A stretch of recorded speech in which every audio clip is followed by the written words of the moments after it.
जय महाराष्ट्र. जय महाराष्ट्र. कशा आहात तुम्ही? छान आहे. काय होतो प्रचार? प्रचार खूप छान चाललेला आहे. चेहऱ्यावर एवढी प्रसन्नता? प्रसन्नता म्हणजे सगळ्यांचा पाठिंबा खूप आहे आणि सगळे खूप प्रतिसाद देतात. बाकीचे उमेदवार तर अजून कोमत आहे, कोणाची उमेदवारी जाहीर नाही, तुम्ही एकदम फ्रेश. आम्ही आम्ही आम्ही जोमात आहे. काही निवडणूक प्रक्रिया कार्यक्रम डिक्लेअर झालेला आहे. मतदारांनी तुम्हालाच का निवडून द्यावं? आमचं काम बोलतंय. पुढे तर काम करणार आहोतच आम्ही. शिंदे साहेब तुम्ही काम बोलतोय असं तुम्ही म्हणताय. भाऊ पाटील इतक्या वर्ष नारायणगावचा त्यांनी जो विकास केला त्याचा कितपत फायदा होईल नेमका तुम्हाला होईल का तसं काय? ते माझे आयडॉल आहेत ना. 100%. बाकी काय तुम्ही काय त्यांना प्रश्न करा. काही प्रचारचा त्यांचे 4 राऊंड झालेले आहेत जवळजवळ. विजय आमचाच जे तुमचं आमचं मॅम लिहून घ्यायचं आज माझ्या.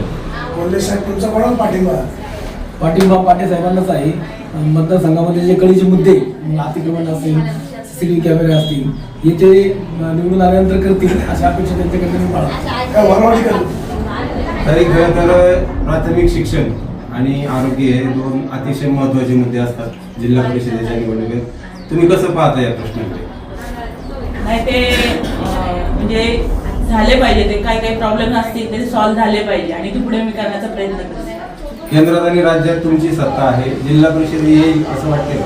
हा येणार ना, नक्कीच येणार. केंद्रात याच्यामध्ये आहेच आमचं म्हणजे पण येणार आमच्या जिल्हा परिषद निवडणुकीमध्ये आम्ही सुधारणा निवडणार. तुमचे सासरे बाळासाहेब पाटील यांचं आयुष्य गेलं समाजसेवेमध्ये, तुमचे पतिराज पण समाजसेवा करताय, तर तुमची भूमिका काय राहील? भूमिका आता असं म्हणायचं नाही. भूमिका म्हणजे मला असं म्हणायचंय हे बाळकडू तर मला लहानपणापासूनच मिळाले, कारण मी कल्याणला राहिलेले असल्यामुळे मी लहानपणापासून शिवसेनाच पाहिलेली आहे बाळासाहेब ठाकरेंची आणि त्याच्यातनं मी खूप काय अडवले.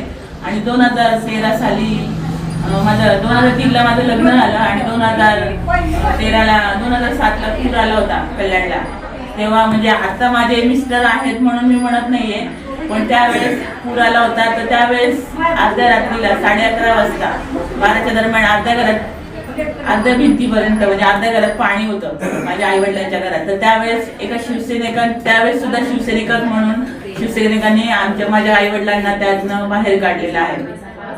त्यामुळे मला हे लहानपणापासूनच वारसा हक्क तर मिळालेलाच आहे आणि इथून पुढे पण हा वारसा हक्क पुढे चालणार आहे म्हणून. आता आम्ही बातमीदार पण आहोत, मतदार पण आहोत, आमच्याकडून तुम्हाला काय अपेक्षा आहे? तुमच्या सगळ्यांचं सहकार्य मला आवश्यक आहे. सगळ्यांना विनंती आहे माझी की सगळ्यांचं सहकार्य मला. बातमीदारांसाठी तुमच्याकडून काय सहकार्य राहील भविष्य काळासाठी? बातम्या तुम्ही म्हणजे मी जेवढी कामं करेल तेवढ्यांचं काय म्हणतात तेवढी जाहिरात तुम्ही प्रत्येक लोकांमध्ये गावांमध्ये तुम्ही लोकांपर्यंत पोहोचवा. बाबू पाटे यांचा कसा प्रतिसाद मिळतो तुम्हाला? प्रचाराची धावपळ खूप आहे, प्रपंच पाहून हे सगळं पाहायचं. खूप गडबड तर होतीये आणि आता मी जवळून पाहते राजकारण कसं असतंय हे मी एकदम बरं जवळून पाहते. सकाळपासून संध्याकाळपर्यंतचा दिनक्रम कसा आहे सध्या प्रचारात? सध्या काय नाही. सध्या घरातलं आवरलं का प्रचाराला जायचं, दिवसभर प्रचारच चालतो, संध्याकाळी यायचं, झोपायचं, बरंच. अजून हे तुम्हीच आवडतं का घरात? हा आवडते ना. मी आता जरी जिल्हा परिषद झाले तरी पण मला कमीपणा वाटत नाही घरातलं काम करायला. मला आवडतं घरातलं काम करायला आणि मी एक साधी गृहिणी पण आहे आणि गृहिणीनी काम करणं एक कमी नाहीये म्हणजे घरातलं काम करणं. तर एक शेवटचा प्रश्न, तुम्ही पंचायत समिती वारुवाडीसाठी बंदरताईंना अचानक उमेदवारी दिली, त्यांची तयारी होती की अचानक त्यांना काही तुम्हाला तयार करावं लागलं? नाही, त्या अगोदर सदस्य म्हणून पण होत्या आणि सरपंच म्हणून त्यांनी काम केलेले आहे. आता उमेदवारीसाठीचा विचार पंचायत समितीच्या म्हणजे त्यांची तयारीच होती मेन. तुम्हाला कितपत फायदा होईल वारुवाडीमध्ये त्यांच्या उमेदवारी? होईल ना. त्यांनी एवढ्या वर्ष काम केलेले, आता त्यांचा मला म्हणजे पाठिंबा सहकार्य तर राहणारच त्यांचं. तुम्हाला विजयासाठी खूप खूप शुभेच्छा. 7 तारखेला मतदारच तुम्हाला सांगतील. शुभेच्छा.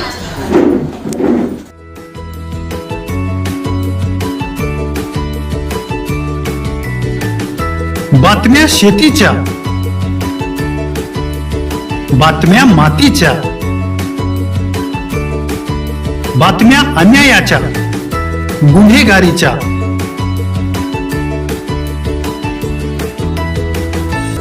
राजकारणाच्या आणि समाजकारणाच्या.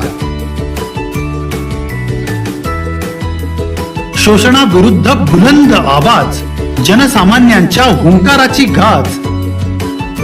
सत्कार्याला प्रोत्साहन, दुष्कृत्याला अनुशासन.